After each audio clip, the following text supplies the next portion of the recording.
नमस्कार। उमेश स्टडी में आपका स्वागत है। आज की class extension activities and public relations works पर आधारित है। इसका अर्थ होता है विस्तार गतिविधियां और जनसंपर्क कार्य। विस्तार विस्तार का मतलब ही होता है एक्सटेंड करना, बढ़ाना। और गतिविधियां, आप जिस विधि से उसको बढ़ाने का कोशिश करते हैं वो क्या होता है, गतिविधियां होती हैं। और जनसंपर्क, जन का मतलब होता है लोग और संपर्क का मतलब होता है मिलना।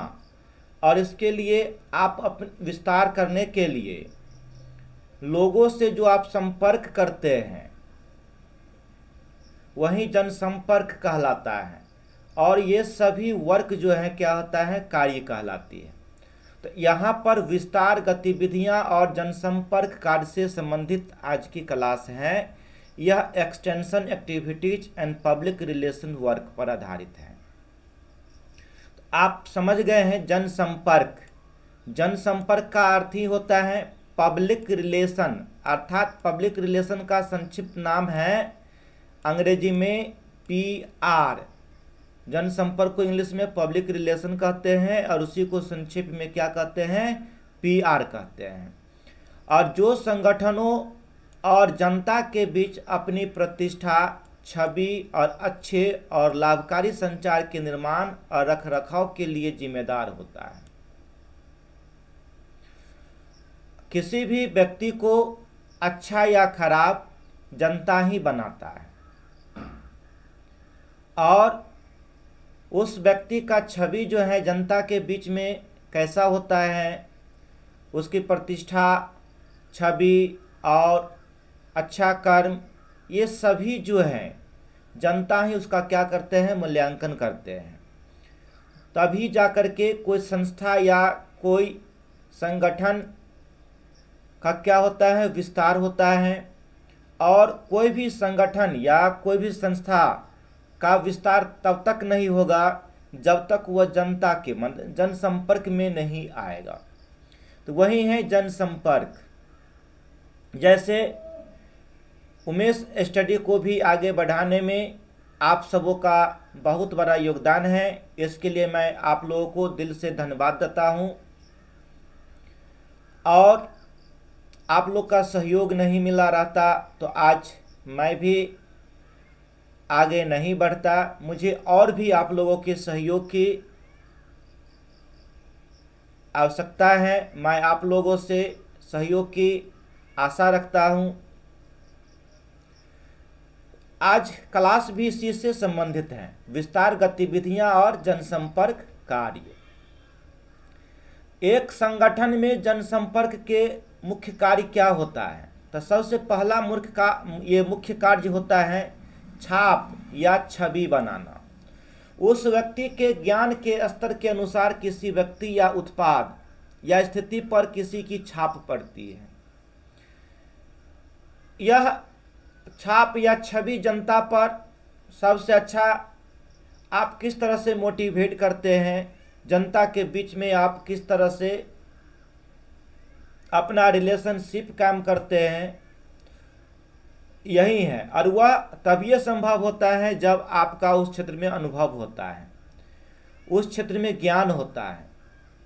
अन्यथा यह छाप या छवि जो है धूमिल हो जाती है। और दूसरा है ज्ञान और समझ।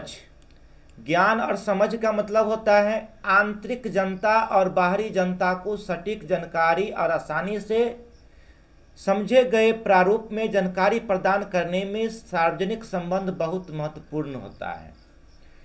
ज्ञान और समझ जो है जनता को, चाहे वह आंतरिक हो या बाह्य हो, उसको जानकारी देने में और आसानी से समझाने में या उसके प्रारूप के बारे में अधिक से अधिक जानकारी देने में आसान हो जाता है। और तीसरा है ब्याज बनाना। ब्याज का मतलब यहाँ पर पैसा का इंटरेस्ट नहीं, यहाँ ब्याज का मतलब यह होता है कि आप एक व्यक्ति को मोटिवेट किए वही व्यक्ति दूसरे व्यक्ति को मोटिवेट करेंगे, और आप जिस व्यक्ति को मोटिवेट किए आपका क्या होगा, वह भक्त हो जाएगा, और उसके वंश भी क्या होगा, आपका भक्त हो जाएगा। तो यही एक व्यक्ति से दूसरे व्यक्ति, दूसरे से तीसरे, तीसरे से चौथे, यह अपने आप जो है उसके क्षेत्र को विस्तार करना, तो ये ब्याज बनाना होता है। जनसंपर्क भी कुछ स्थितियों में सार्वजनिक हित बनाने में सक्षम होनी चाहिए, और जो संगठन पर बहुत बड़ा प्रभाव क्या करते हैं, वह डालते हैं। तो किसी भी संगठन का विस्तार क्षेत्र या उनका जनसंपर्क जो है, सबसे पहले छाप या छवि पर, और दूसरा ज्ञान और समझ पर, तीसरा ब्याज पर निर्भर करता है। इसके अलावा रिसेप्शन चौथा स्थान रखता है, जिसमें जनसंपर्क स्थिति या घटना की जनता को एक स्पष्टीकरण प्रदान करने के लिए जिम्मेदार है, ताकि विपक्ष उनके चारों ओर अज्ञानता का रवैया समझ और स्वीकृति में बदल सके। किसी को आगे बढ़ने में विरोधी का भी बहुत बड़ा हाथ होता है। यदि आपको विरोध नहीं करेगा तो वो भी आप आगे नहीं बढ़ेंगे। तो विरोधी विरोध करेगा तब आप उस पर सोचेंगे, और अपनी समझ, अपने ज्ञान और ये जनता पर अपनी छवि जो है बना पाएंगे। जैसे अभी भारत की स्थिति देख लीजिए, विपक्ष कमज़ोर है, जिसके कारण सरकारें जैसा है वैसा अपना कर रही है। तो यही है, विपक्ष की ताकत भी जो है किसी को आगे बढ़ाने में बहुत बड़ा उसका योगदान होता है। और पांचवा होता है सहानुभूति। आप सिंपैथी कितना रखते हैं। आप ज़्यादा सिंपैथी भी रखेंगे तो आपके लिए वह हार्म हो जाएगा। सहानुभूति हासिल करने के लिए जनसंपर्क को स्पष्ट रूप में जानकारी देने के लिए सक्षम होनी चाहिए। ये क्या होता है, सहानुभूति होती है। और एक संगठन में विस्तार गतिविधियां, कोई भी संगठन की विस्तार गतिविधियां में सबसे पहले ग्राहक से आपका संबंध कैसा है। तो जनसंपर्क विभाग कंपनी के बाहर पार्टियों के साथ अच्छे संबंध बनाते हैं, उदाहरण के लिए उपभोक्ताओं के साथ।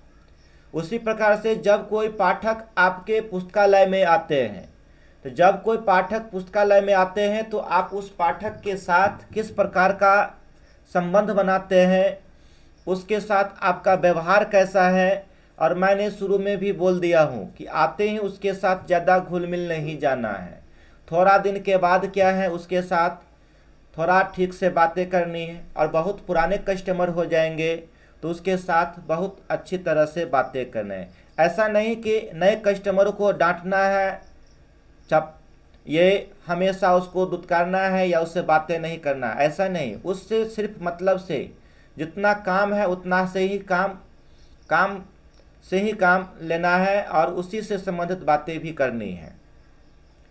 और है कर्मचारी संबंध। दूसरा, कंपनी के बाहर ही नहीं, नेताओं और अधीनस्थों के बीच संचार बनाने के लिए भी जनसंपर्क की आवश्यकता होती है।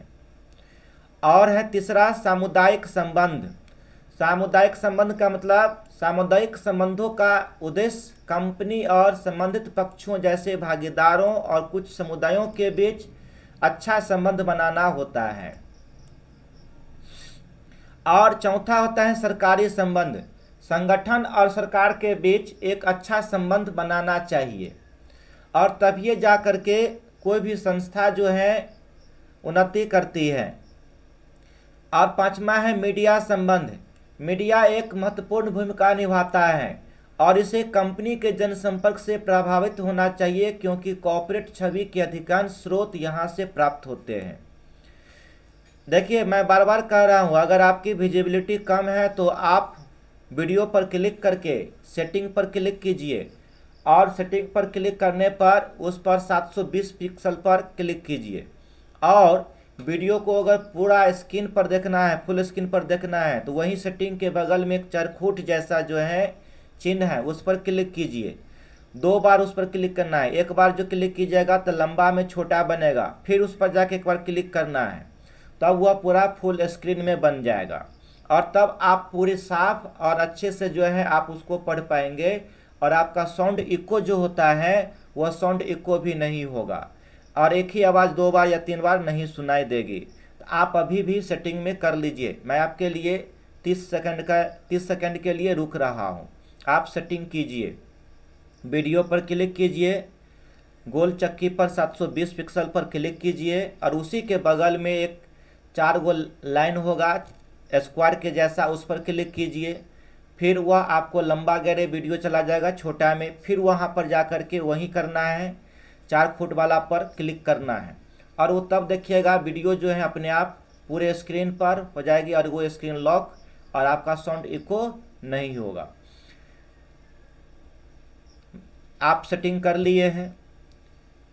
अब है देखिए, यह आज का जो टॉपिक है विस्तार गतिविधियां और जनसंपर्क, उससे महत्वपूर्ण तथ्य क्या है। यह बहुत बड़ा चैप्टर नहीं है, छोटा ही चैप्टर है। इससे 1-2 क्वेश्चन पूछा हुआ है जो मैं बताऊंगा आपको इसमें। यह है महत्वपूर्ण तथ्य। सबसे पहले जनसंपर्क 2 शब्दों से बना हुआ है, पहला जन और दूसरा संपर्क।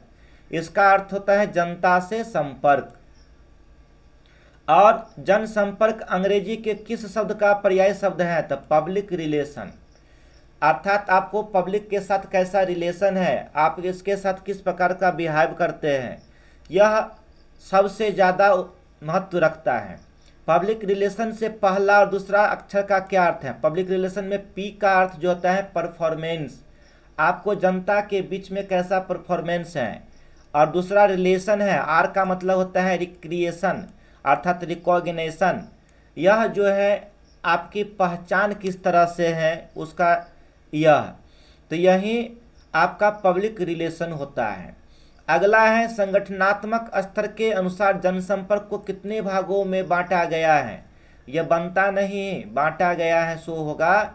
ये 2 भाग, एक राजकीय अभिकरण जिसमें केंद्र सरकार और राज्य सरकार होते हैं और दूसरा गैर राजकीय अभिकरण जिसमें निजी औद्योगिक प्रतिष्ठान, स्वायत्त संस्थान और व्यक्तिगत संस्थान इसमें इन्वॉल्व होते हैं।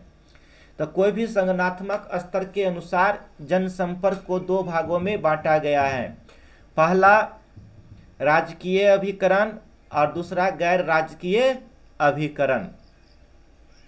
संग्रहालय किसका स्थान होता है, तो देखिए ये क्वेश्चन जो है 2-3 बार पूछा हुआ है। तो संग्रहालय जो होता है पुस्तक का तो स्थान होता ही है, सबसे बड़ी बात संग्रहालय सबसे पहला स्थान जनता का होता है, तो ये संग्रहालय जनता का स्थान होता है। अगला, शास्त्र और जनता के बीच सीधा संवाद किस काल में होता था। कल नहीं, यहाँ पर ये काल है, इसको सुधार कर लीजिए, कल नहीं काल, यहाँ पे उसको काल पढ़ना है। तो शास्त्र और जनता के बीच सीधा संवाद जो है वैदिक काल में होता था। किस काल में, वैदिक काल में। वैदिक काल आर्य काल को ही शायद कहा जाता है। मुगल काल में जनता से कितने प्रकार से संपर्क किया जाता था, तो मुगल काल में जनता से 2 प्रकार से जो है संपर्क किया जाता था, एक सलाहकारों के द्वारा और एक सामान्य जनता की सभा लगा करके, जो दरबार लगाया करते थे मुगल सब। और मुगल काल में कितने प्रकार के दरबार के भवन बनते थे, तो ये संपर्क के लिए 2 प्रकार के, एक दरबार खास और दरबार एक। एक दरबार खास मतलब दरबार के जितने भी कार्य करता है उसके लिए, और दरबार आम का मतलब जनताओं के लिए। ये 2 प्रकार का दरबार बनता था। दिल्ली में एक राष्ट्रीय पुस्तकालय खोने के लिए सुझाव किसने, खोने नहीं खोलने, यहाँ पर इसको खोलने पढ़ना है। तो दिल्ली में एक विश्वविद्यालय खोलने का सुझाव जो है किसने दिया था, यह दिल्ली में एक विश्वविद्यालय खोलने का सुझाव जो है यह सर लियोनार्ड बुले ने दिया था। ये सुझाव, तो दिल्ली में विश्वविद्यालय खोलने का सुझाव किसने दिया, सर लियोनार्ड बुले, वह गवर्नर थे उस समय के। सर मॉरिस गेयर कौन थे, तो सर मॉरिस गेयर दिल्ली विश्वविद्यालय के उप कुलपति थे 1946 ईस्वी में। और प्राचीनतम लेखन सामग्री लिप्सायन कौन सी माने क्या है? तो ये तारपत्र है। आपको 4 ऑप्शन दे देगा, आम्रपत्र, ताम्रपत्र, तारपत्र, इस तरह से। तो उसमें क्या होगा? प्राचीनतम लेखन सामग्री जो है तारपत्र है। पहले तार के पत्तों पर लिखा जाता था। अगला है, ज्ञानी लोगों के बीच होने वाला अनौपचारिक संचरण के नाम से जाना जाता है, उसको इनविजिबल कॉलेज कहते हैं। यह इसरो में 2015 में पूछा हुआ क्वेश्चन है। तो यह जो है ज्ञानी लोगों के बीच होने वाला अनौपचारिक संसूचन को किस नाम से जाना जाता है? तो यह इनविजिबल कॉलेज, यह इनविजिबल कॉलेज के नाम से जाना जाता है। नेक्स्ट क्वेश्चन है, एक काम जिसे खुद के द्वारा एक विषय के रूप में जाना जाता है क्या कहलाता है? कवासी विषय कहते हैं उसको। क्या कहते हैं? कवासी विषय। अब वस्तुनिष्ठ प्रश्न पर मैं फोकस डाल देता हूं।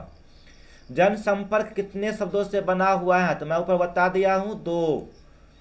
और जनसंपर्क अंग्रेजी के किस शब्द का पर्याय है? तो पब्लिक रिलेशन, जिसमें पब्लिक जो होता है क्या होता है? परफॉर्मेंस, और रिलेशन जो होता है रिकॉग्निशन से होता है। पब्लिक रिलेशन के पहला अक्षर क्या होता है? परफॉर्मेंस होता है। और दूसरा पब्लिक के दूसरा अक्षर क्या होता है? तो यह रिकॉग्निशन होता है।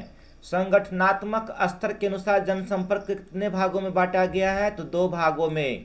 और संगठनात्मक स्तर के अनुसार जनसंपर्क को कितने भागों में बांटा गया है?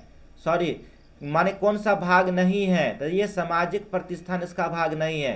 राजकीय अभिकरण भी है, गैर राजकीय अभिकरण भी है, निजी औद्योगिक प्रतिष्ठान भी है। सब संगठनात्मक स्तर के अनुसार जनसंपर्क का ही भाग होता है। संग्रहालय किसका स्थान होता है? तो मैं बताया था अभी, जनता का। और शास्त्र और जनता के बीच सीधा संवाद किस काल में होता था? तो वैदिक काल में होता था। मुगल काल में जनता से किस प्रकार के संपर्क किया जाता था? तो ये सलाहकारों के द्वारा और सामान्य जनताओं की सभा के द्वारा। मुगल काल में किस प्रकार के दरबार के भवन बनते थे? तो दोनों, दरबारे खास और दरबारे आम, दोनों प्रकार के जो हैं दरबारे बनते थे।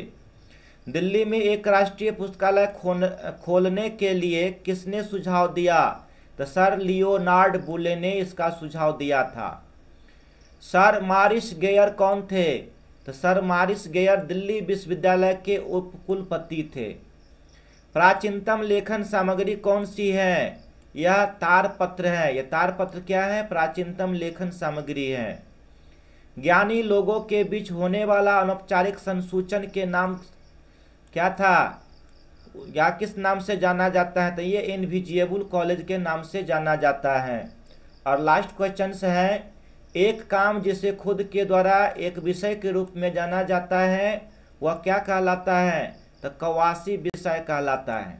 आज यह बहुत छोटी क्लास है। कल का क्लास जो है इफला, इल्ला, अल्लाह, RRF चारों से संबंधित हैं। और कल की क्लास बहुत ही उपयोगी है और यह लंबा चलेगी, इसलिए आप लोग नाश्ता उस्ता कर लीजिए और तभी नाश्ता उस्ता करके कल जो है बैठिएगा। कल 1 घंटा से ज़्यादा की क्लास चलेगी, क्योंकि चारों टॉपिक को कल ही समाप्त करना है। आज से 1 बजे से एक नया बैच शुरू हो गया है। आज तक जो है 11 स्टूडेंट्स उसमें भाग ले चुके हैं। यदि और भी आपका कोई दोस्त वगैरह है तो कृपया आप उसे कन्विंस करें और बोल दीजिए कि 1 बजे से नया बैच शुरू हुआ है और उसमें शामिल हो जाए। मिलते हैं नेक्स्ट क्लास में। जय हिंद, जय भारत।